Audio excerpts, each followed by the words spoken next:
these messages in the intro. Hey guys, welcome back to another Iliad video. Today we're going to be doing book 4 of the Iliad. We're doing this on the Ferris wheel, so that's pretty sick. Who wants to start? I can start us. Okay, sounds good. Truce erupts into war.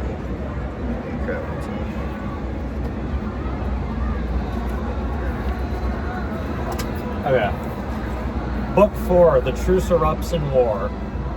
Now aloft by the side of Zeus, the gods sat in council, conferring across Olympus's golden door as noble Hebe poured them rounds of nectar. They lifted golden beakers, pledging each other warmly. One second, I got an idea. Gazing down on Troy. But abruptly, Zeus was set on infuriating Hera, courting her fire with cunning, mocking taunts. So, those two goddesses are Menelaus' best defense. Hera of Argos, Boeotian Athena, guard of armies. Look at them, sitting apart watching the dueling, so they take their pleasure. But Aphrodite here, with her everlasting laughter, always stands by Paris and drives the deadly spirits from her man. Why, just now, she plucked him away. She saved his life when he thought his end had come. Nevertheless, clearly victory goes to Menelaus, dear to Ares. So now we plan how the war will all work out. Do we rouse the pain and grisly fighting once again, or hand down pacts of peace between both armies? If only it might prove well and good to all, to every immortal god. Men might still live on royal Priam's citadel. And Helen of Argos, Menelaus just might lead her home again. So he mocked as Athena and Queen Hera muttered between themselves, huddled together, plotting Troy's destruction. True, Athena held her place and said nothing, smoldering at the father, seized with wild resentment.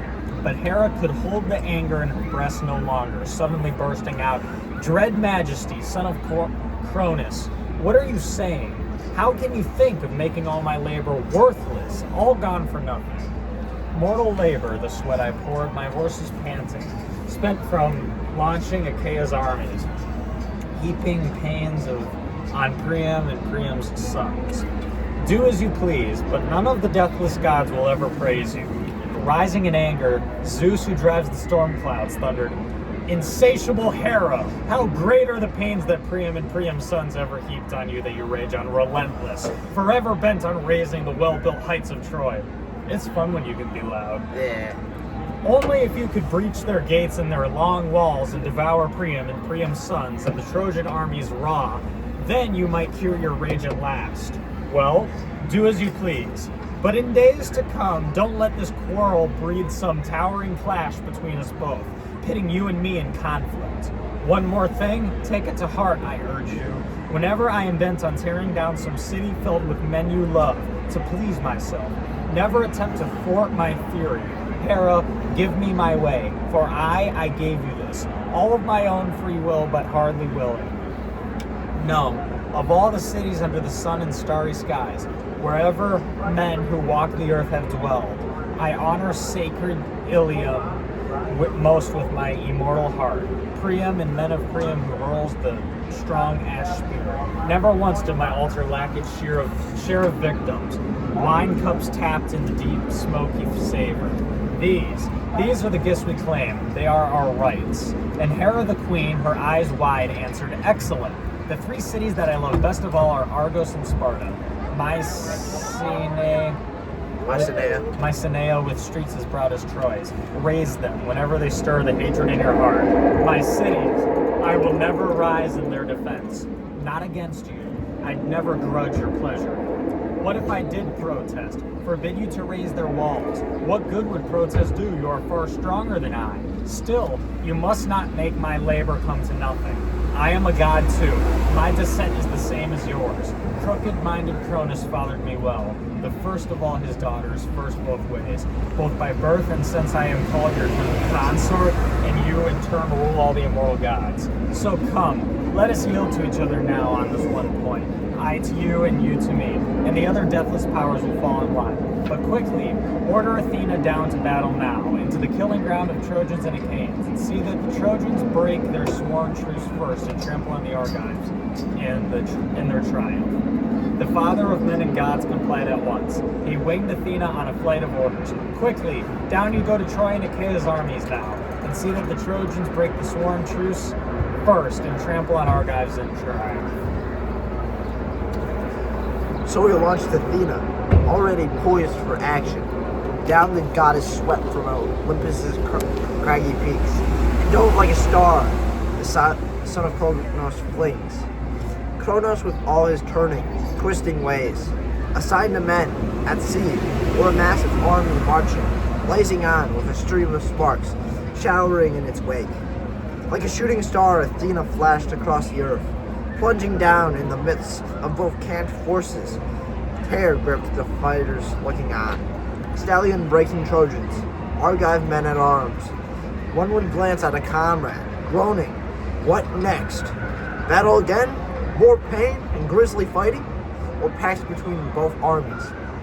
Peace from Zeus, the great steward on high who rules our immortal wars. As Achaeans and Trojans wondered what was coming, Athena merged in the Trojan columns like a fighter. Like Antenor's son, the rugged spearman, Laodocus, something like that, hunting for Pandarus, hoping to find the archer. Find him she did. Lycaon's skilled, furious son, standing by, flanked by the bands of shielded men who trooped with him from Aspis' dark rapids. Athena halted beside him, let her challenge fly. Here's glory, son of Lycaon. Let me tempt you.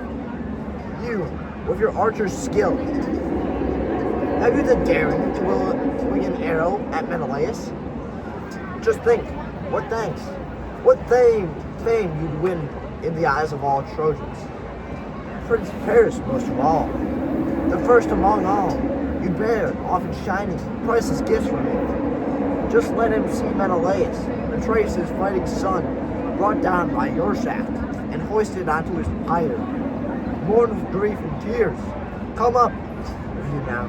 Whip an arrow at this invincible Menelaus now. But swear to Apollo, wolf god, the glorious archer, you'll slaughter splendid victims, newborn lambs, so you march home to Zela's sacred city. So Athena fired the fool's heart inside him. Then and there, he unstrapped his polished bow. The horn of the wild goat he'd shot in the chest. One day, as the springy ibex climbed down a cliff, lurking there, undercover, he hit it in the heart, and a fine kill went sprawling down the rocks. The horns on its head ran 16 hands in length, and a bow were good, with goat horn worked them up, fitted, clasped them tight, setted them smooth, and set the golden notch rings at the tips. Superb equipment, bending it back hard. The archer strung his bow, propping an end against the ground as cohorts braced their shields in a tight wedge to hide it. Fearing bands of Argives might just leap to their feet before he could hit Menelaus, Atreus' fighting son. He flipped the lid of his quiver, plucked an arrow, fletched and never shot, a shaft of black pain. Quickly notching the sharp arrow on a string, he swore to Apollo, wolf god, glorious archer, he'd slaughter splendid victims, newborn lambs, when he marched home to Zela's sacred city, squeezing the knot and the string together, drawing the gut back to his nipples, iron head to the hand grip, till he flexed the great weapon back in a half-circular curve. The bow sprang, the string sang out, Arrows shot away, razor sharp, and raging to whip through the Argive ranks. But you, Menelaus, the blessed deathless gods did not forget you. Zeus's daughter, queen of fighters, first of all, she reared before you, skewed the tearing shaft, flicked off her skin as quick as a mother flicks a fly from her babies. Are we done? Finish that. Athena's own hand deflected it down the belt where the golden lava lashing deflects it. Okay. Alright guys, we're back. Nate, it's your turn to read. Oh yeah, we also secured some playing cards. Wait, is it on? Yeah, it is. I just turned the brightness down so the battery lasts. We also secured some playing cards. You can read the. No, Nate, it's your turn. Where do I Oh, start? you, I just... The tip. Yeah. Should I read the? Just make sure you speak up a little bit. You can start at the tip, that's fine. I think Isaac read that already. The shaft pierced the tight belt's twisted thongs, piercing the blazoned plants, piercing the guard here to shield his lines and block the spares, his best defense. The shaft pierced even this, the tip of the woman grazing the man's flesh. The dark blood came pouring from the wound. Picture a woman dying ivory blood red, a Karen or Melian staining a horse's cheekpiece, and it's stored away in a vault, and troops of riders long to sport the ornament. True, but where it lies as a king's splendor, kept and prized twice over his team adore me. His driver's pride and glory. So now, Melianus, the fresh blood went staining down your sturdy thighs, your shins and well-turned ankles. The Lord of Men, Agamemnon shrugged, frightened to see the dark blood gushing from the wound. And veteran Melamachus cringed himself but saw the lashing cords and bars outside the gash, and his courage flowed back from his chest. Nevertheless, King Agamemnon, growing heavenly, grasped Menelaus' hand and spoke out for the men, his friends around him, grown as well. Dear brother, a truce I sealed in blood was that free, setting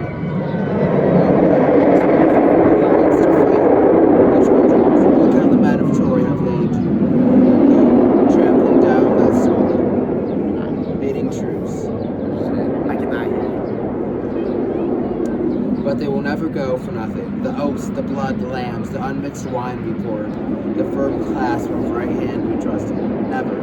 Even if Zeus's wrath does not strike home at once, he'll strike his own good time with greater fury. Transgressors will pay the price. A tremendous price. With their own heads, their wives, and their children. Yes, for in my heart and soul I know this well. The day will come when sacred Troy must die. Priam must die and all his people with him. Priam hurls the strong spear, the son of Cornus. Zeus throned aloft in the heavens where he lives. Zeus himself will brandish over their heads his back storm shield, enraged with their deceit. Nothing can stop it now. All this will come to pass. But I will suffer terrible grief for you, Melanus. If you die now, if you fill out your destiny now, and I go back to torturing Agros in disgrace, for the men will turn their minds toward home at once, and we must leave Priam and all the men of Troy. It drove you to glory, Helen, queen of Argos, but the plowland here will rot your bones, my brother. As you lie dead in Troy, your mission left unfinished, then some Trojan will glory, swaggering Agonaut, leaping down on the grave of famous Melius. Let Agamemnon wreak his angers, so on all his foes, just as he led the armies from here for nothing. Failure. Now home he's gone in the dear land of his fathers. His warship's empty, leaving behind the hero Melians, motoring in his wake. So some Trojan will trumpet of the great earth gape and take me down. But the red-haired Menelaus. But the red-haired Menelaus tried to calm him. Courage, don't alarm the men, for not a moment. The point's not lodged in a mortal spot, you see. My glittering warbow stopped a shot in front, my low piece, and I plated guard below it. Gear the bronzesmith hammered out for me. And Marshal Agamemnon took his lead. Pray God right, my dear brother Menelaus. With the wound, a healer retreated, applied drugs, and put a stop to the pathway of pain. Agamemnon turned on his sacred hero. Quick! Syllabus, called Manchu, the son of Asclepius, an unfailing healer, to see Menelaus Atreus fighting son. Okay, wait. Sorry, let me quick see. Because I'm sorry, I could not hear like any of that. I get a picture of seeing Charlie. This is the coolest thing I've ever seen. How much money would you be paid to do that job, Isaac?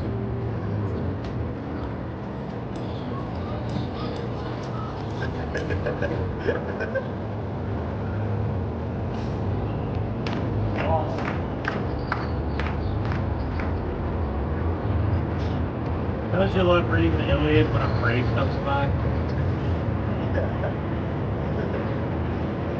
So sexy. I look at the dudes doing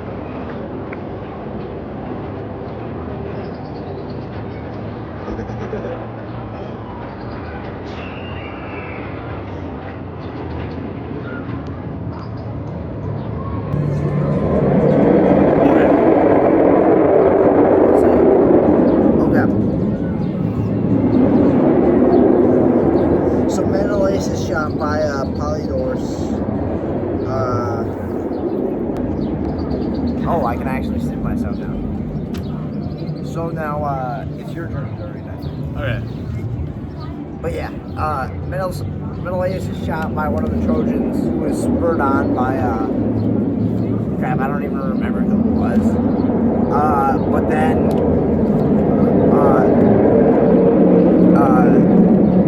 Agamemnon is mad because his brother was shot. So then they legit start fighting again. Yeah. And archers hit him, a good hand in the bow, some Trojan or some Lycian. All glory to him, a heavy blow to us. The herald obeyed at once. He ran through ranks of Achaeans armed in bronze, searching for brave Machaon. Find him he did, standing by, flanked by the bands of shielded men who trooped with him from the stallion land of Tricca. He halted beside them there and let his message fly. Quickly, son of Asclepius, King Agamemnon calls. Now to see Menelaus, Achaea's fighting captain. And archers hit him, a good hand at the bow, some Trojan or some Lycian. All glory to him, a heavy blow to us. So the herald shouted, stirring Machaon's spirits. Back, the two men ran through crowds of troops in Achaea's vast encampment, and gaining the place where red-haired Menelaus nursed his wound, and a growing ring of warlords pressed around him, striding into their midst. The god-sent healer reached the captain's side and quickly drew the shaft from his buckled belt. He pulled it clear, the sharp barbs broke back. He loosed the glittering belt and slipped it off, and the loin piece and the plated guard below it. Gear the bronzesmith's made. When he saw the wound where the tearing arrow hit, he sucked out the blood and deftly applied the healing salves that Chiron, friend of Asclepius, gave his father long ago. And all the while they worked over the Menelaus, Warriors cried could marshal armies. On the Trojans came columns armed for assault. And again the Argives donned their gear and roused their lust for war. King Agamemnon's hour, you would not find him asleep, not cringing a moment, hanging back from the struggle. He pressed for battle now where men win glory. He left his team in burnished bronze car with an aide, Medon, Ptolemaeus Pirates' son, reining off to the side his snorting pair of stallions. He gave him strict orders to keep them close in hand for the time his knees might buckle with fatigue from bringing crowds of soldiers into the line. Then he went out on foot to range the ranks.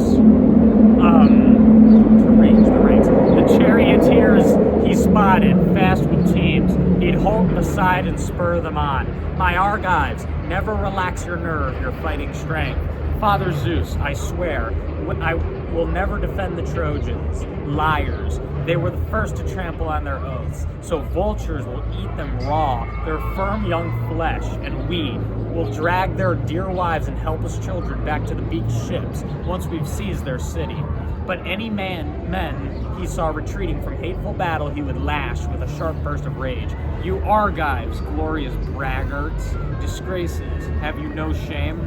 Just standing there, dumbstruck like fawns done in from hightailing over some big meadow, winded and teetering, heart inside them spent, standing there dazed, your fighting spirit dead. What are you waiting for? You want these Trojans to pin you against your high sterns beached in the surf?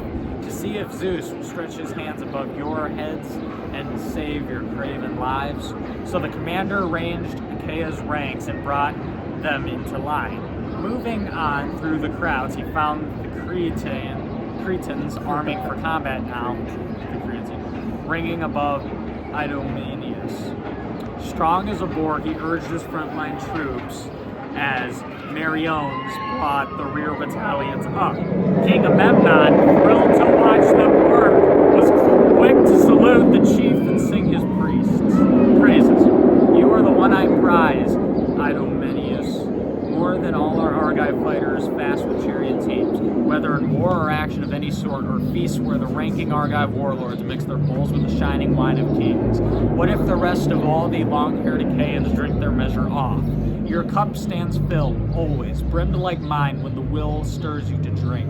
So now, drink deep of battle. Be that fighter you claim to be in all the years gone by. Okay, so Agamemnon gives a speech and crap to all the Greeks, or Achaeans, or whatever, to allow them up to fight the Trojans again. The Cretan captain, Idomeneus, answered warmly, "Trust me, Atrides, count on me, your comrade, staunch as I swore at first. That day I bowed my head. Now fire up the rest of your long-haired Achaeans. On with the fighting, quickly!" The Trojans broke our binding truce just now, deafening grief to the men of Troy hereafter. They were the first to trample on our pact. Hearing that, the son of Atrides strode in, elated, and making way through the crowds of troops. He found the two called Ajax, great and little, both captains armed for attack, with a cloud of infantry forming up behind them. Think how a goat herd off on a mountain lookout spots a storm cloud moving down the sea, bearing down beneath the rush of the west wind, and miles away he sees it, building black as pitch, blacker, whipping the white-caps, full hurricane fury. The herdsman shudders to see it, drives his flock to a cave, so dense the battalions grouped behind the two Iantes packed,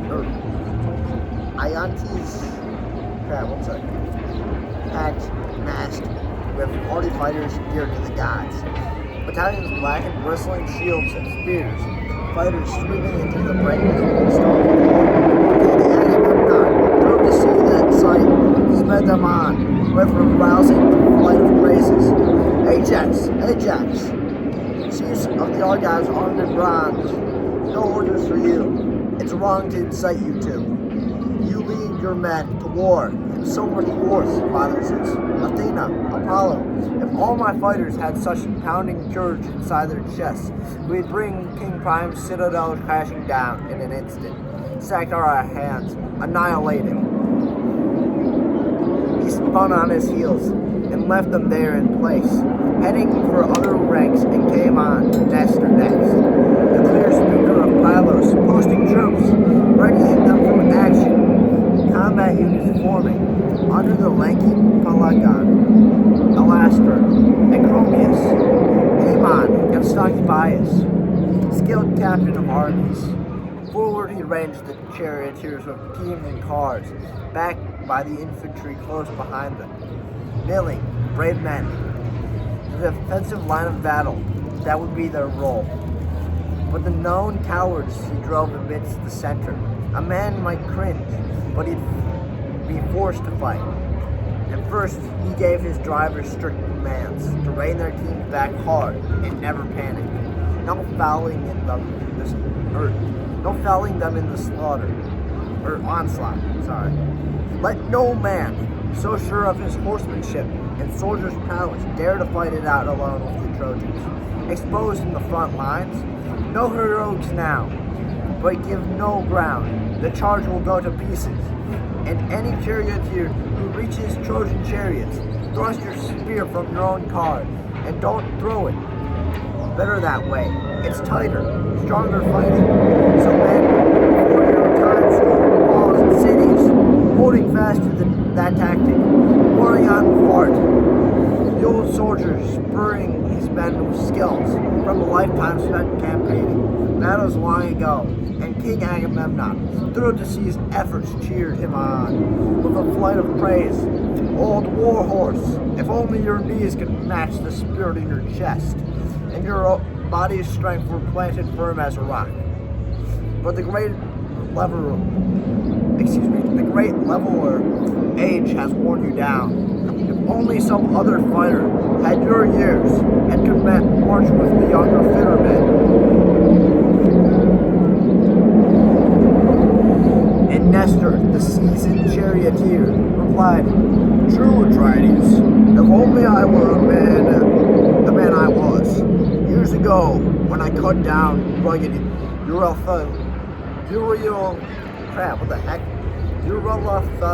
Leon or some crap. But the gods won't give us all their gifts at once. If I was a young man then, now old age dogs my steps. Nevertheless, I'll still troop with the horsemen, give them maneuvers, discipline, commands. That is the right and pride of us old men. The young spearmen will do the work with spears, younger than Nestor, the next generation up, flush with their fresh strength. Okay. Back to Nate. You gotta read up, okay? Read louder. Nestor, the sacred chiropractor replied. And Nestor, the sacred, how do you actually say that word? Charioteer. Is that like an army guy? What? Is that like a military guy? You know what a chariot is? Oh. Charioteer. Yeah. And Nestor, the second charioteer, replied, True, Adrius, if only I were a man I was years ago, when I cut down rugged Elytrian. No, start down. Sorry. So Nestor said, and Atrides raged forward, glad at heart, and came Ampesto's son, the charioteer. Manithus, standing idle and circling him, at the men who could raise the cry of battle, and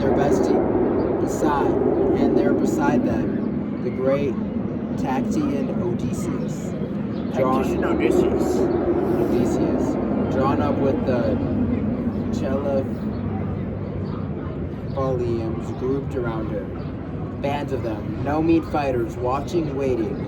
The call of action had still not reached their ears, and the clumps were only just now forming, moving out, stalling, breaking Trojans in long lines of Achaeans. So the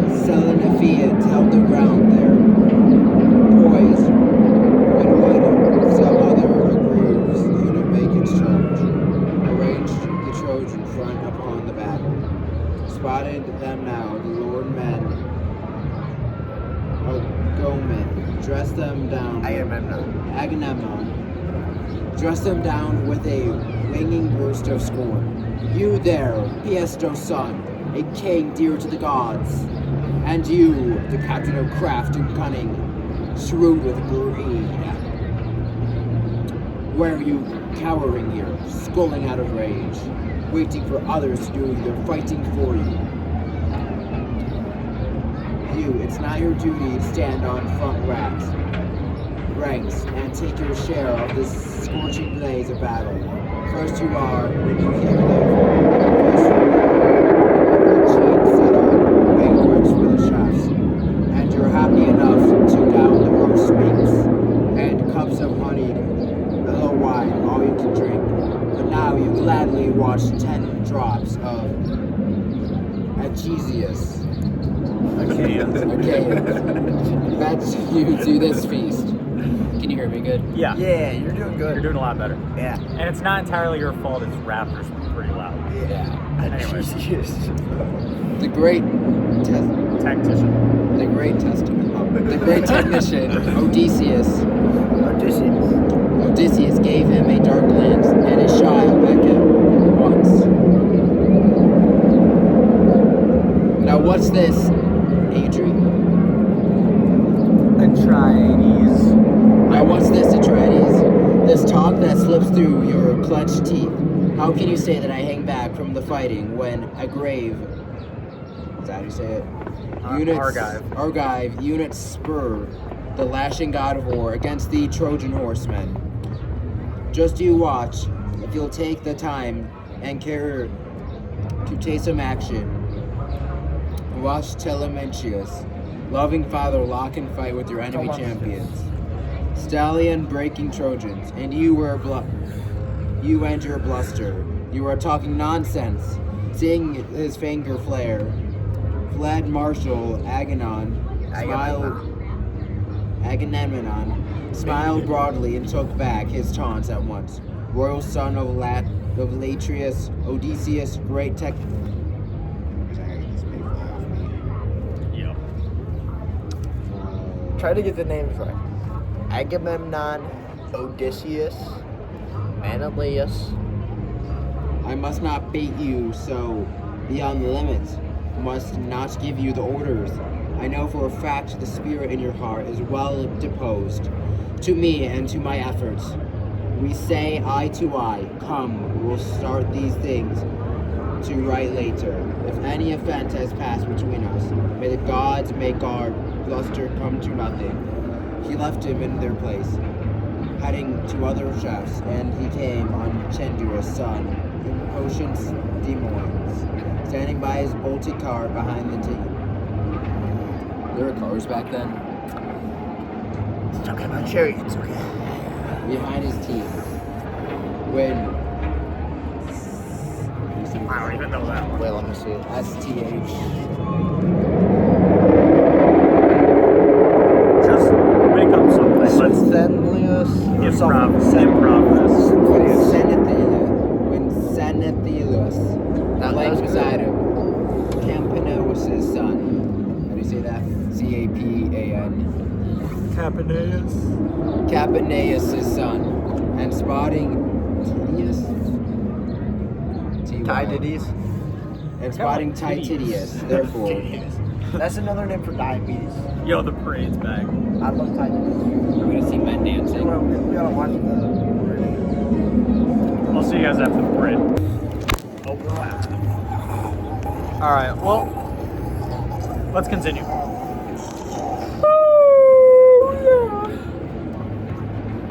Tydides. Diabetes. Wait.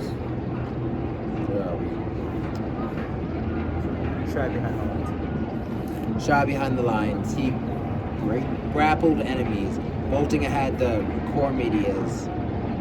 Or so they claim, who watched him at his work. I never met the man himself, never saw him, but they say he had no equal.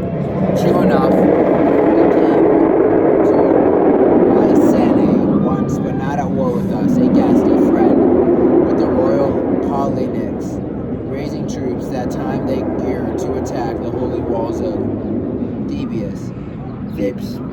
Thebes? Thebes. Yep. They pressed us hard. Wait, I think I read 2 pages. They pressed us hard. Yeah, so after they pressed us real hard. I can go. They pressed us hard. They begged us to give them battle-tested allies. My kin were glad to oblige and grant them their request till Zeus changed our minds. Sorry, with a flash of bad omens. So off they went, getting some distance on their way, and reached Asopus's grassy bank. Sorry, I read that as balls. Grassy balls. From that point, the men sent Titius on ahead. Titius on ahead, bearing their message. He marched out at once and came on crowds, menacing bands of Thebans, feasting away in the halls of the mighty Etiopians. Wait, one thing. Titius is Tydides or Diomedes' dad. Okay. So they're basically like telling stories about him right now. Okay. There, a total stranger, the horseman Titius had no fear, alone in the midst of Theban hordes. Undaunted, Titius challenged them all to tests of strength and beat them all with ease. In each event, Athena urged him on with so much winning force. But the Thebans rose in anger, lashed their teams, and packed an ambush to meet him heading back. Full 50 fighters with 2 chiefs in the lead. Hunter, the son of Bloodlust, strong as the gods, and Killerman's son, the gifted cutthroat Slaughter. But Titus treated them all to a shameful fate. Finished them all, but let one run for home. Heeding the god's signs, he led the hunter off. Now there was a man, that Titius, that Aetolian, but he bore a son who's not half of him in battle, better only in wrangling, wars of words. Taunting so and steadfast, Diomedes offered no reply, overawed by the king's majestic scorn. But Caponides, his strong son, lashed back in style. Don't lie, Atreides. You know the truth. Say it. We claim we are far, far greater than our fathers. We are the ones who stormed the 7 gates of Thebes, heading a weaker force and facing stronger walls, but obeying the god's signs and backed by Zeus. Our fathers, fools, their own bravado killed them. Don't tell me you rank our fathers with ourselves. But resolute Diomedes gave him a dark glance. Sit down, my friend, be quiet, listen to me. So he basically said, pipe down, little brother. I don't blame Agamemnon, our commander-in-chief, for goading his combat-ready Argives into battle. The glory goes to him if the Argive fighters lay the Trojans low and take their sacred city. But immense grief is his if comrades die in droves. Up now, rouse our fighting fury. With that challenge, he sprang from his chariot, fully armed, and hit the ground. A terrific din of bronze rang from the captain's chest, striding toward attack. Fear would have gripped the staunchest man and made his knees give way. As a heavy surf assaults from some roaring coast, piling breaker on breaker whipped by the west wind, and out on the open sea, a crest first rears its head, then pounds down on the shore with hoarse, rumbling thunder, and in come more shouldering crests, arching up and breaking against some rocky split, exploding salt foam to the skies.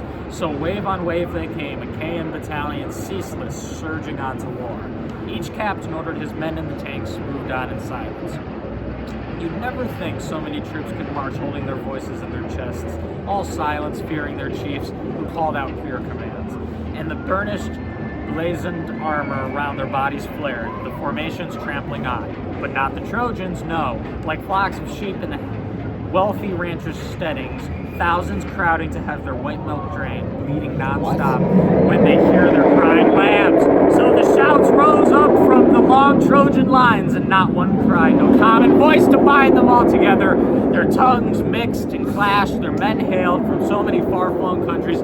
Ares drove them, fiery-eyed Athena drove the Argives, and terror and rout and relentless strife stormed too. Sister of man-slaughtering Ares, Ares' comrade in arms, strife, only a slight thing when she first rears her head, but her head soon hits the sky as she strides across the earth. Now, strife hurled down the leveler hate amidst both sides, wading on into the onslaught, flooding men with pain. Okay, now it's Isaac's turn, and after Isaac's turn, Nate is gonna finish us off for today. I'm gonna finish you off, alright? Make sure you don't do anything. So what happened there is Agamemnon legit like spurred on all his troops, right? You know, like he spurs on the Ajax's great and little. He spurs on Odysseus. And then he spurs on the best character in the book, Diomedes or Tydides. That's another name for him. So now, right back. Should I wait for you? You can read. I'm literally gonna run to a garbage can. Nah, I'll wait. So how's your day going? Really good, but I'm really tired all of a sudden. Get off your phone, by the way.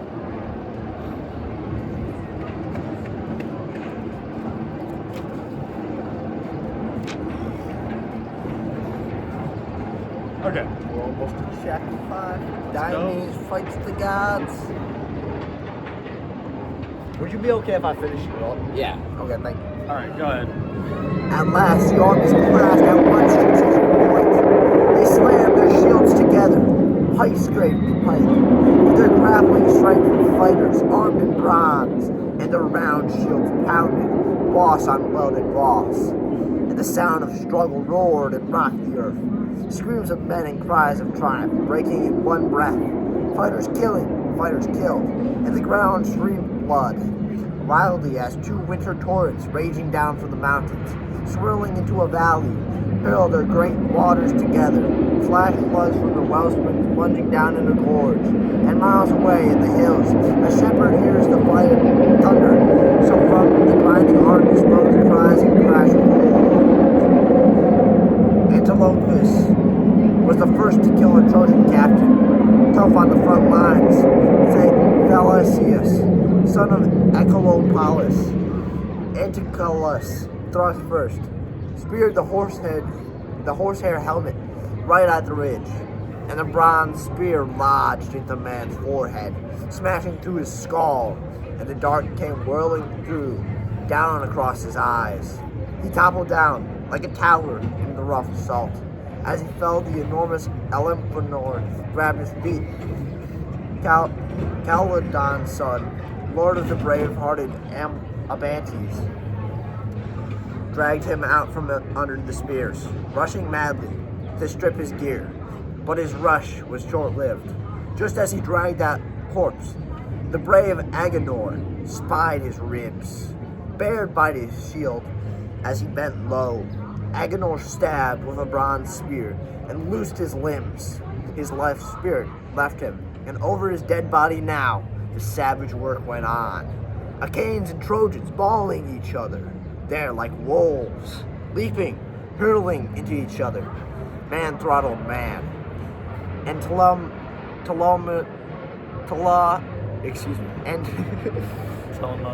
Telamonian, Ajax, struck Anthemion's son. The hardy stripling Simosius, still unwed, his mother had borne him long along the Symbios banks, when she trailed her parents down the slopes of Ida to tend their flocks, and so they called him Simosius. But never would he repay his loving parents now, for the gift of rearing his life cut so short, so soon, brought down by the spear of the lion-hearted Ajax. At the first charge, he slashed his right nipple. Clean through the shoulder went the brazen point, and down in the dust he fell, like a leaf black poplar, shot up tall and strong in the spreading marshy flats. The trunk trimmed, but its head a shock of branches. A chariot maker fells it with shining iron axe, as timbers to bend for handsome chariot wheels. And there it lies, seasoning by the river. So lay Anthemion's son Simosius, cut down by the royal giant Ajax. Antiphus hurled at him, the son of Priam, wearing a gleaming breastplate. Let him fly through the lines, but his sharp spear missed. It hit Leucus instead, Odysseus' loyal comrade, gouging his groin as the man hauled off a corpse. It dropped from his hands, and Lucius sprawled across it. Enraged at his friend's death, Odysseus sprang into fury. Helmed in fiery bronze, he plowed through the front line and charged the enemy, glaring left and right.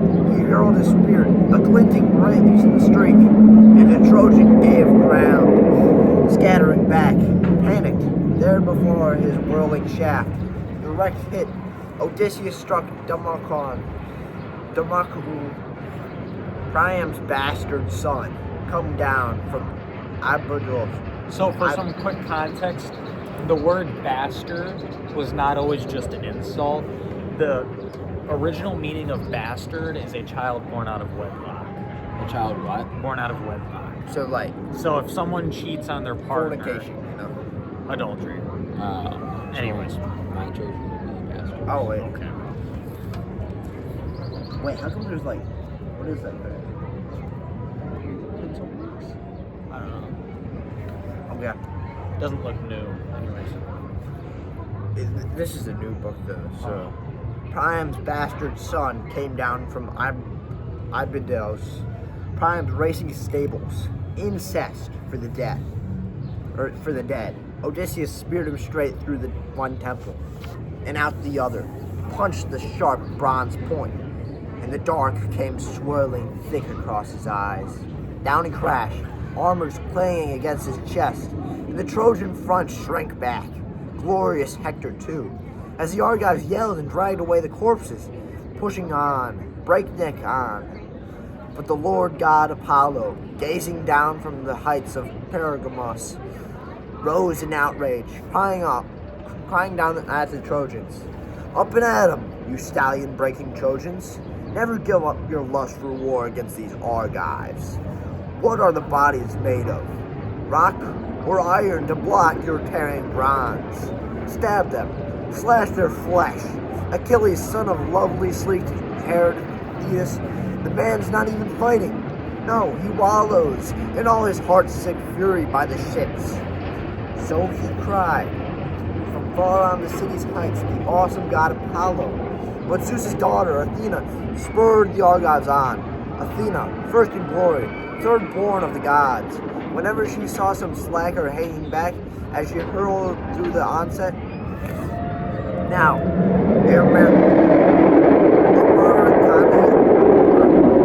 Amarikia's son, Diaries, fate-shackled Diaries fast, and a jagged rock struck him against his right shin, beside the ankle. Pyrrhus, son of Ambrosius, winged it hard and true. The Thracian chief, who had sailed across from Anus.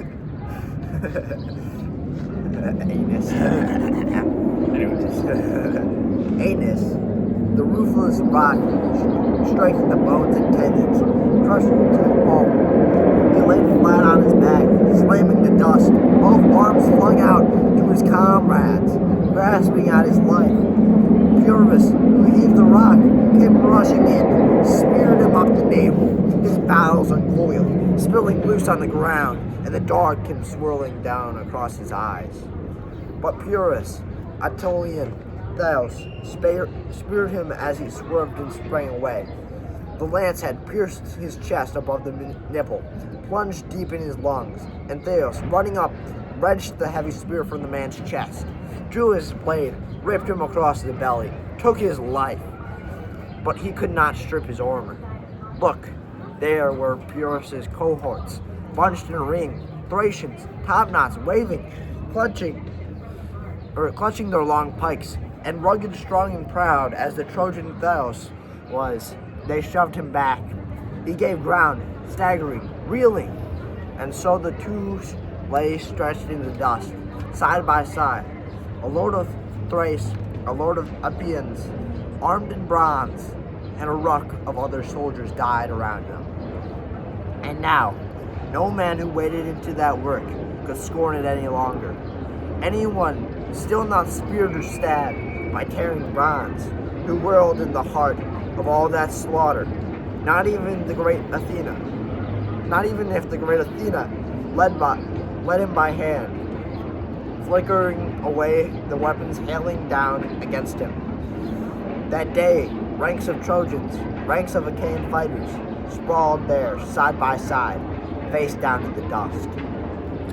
That's book 4. And from what I hear, book 5 is going to be the best, right? Or one of the best. I'd say it's my favorite.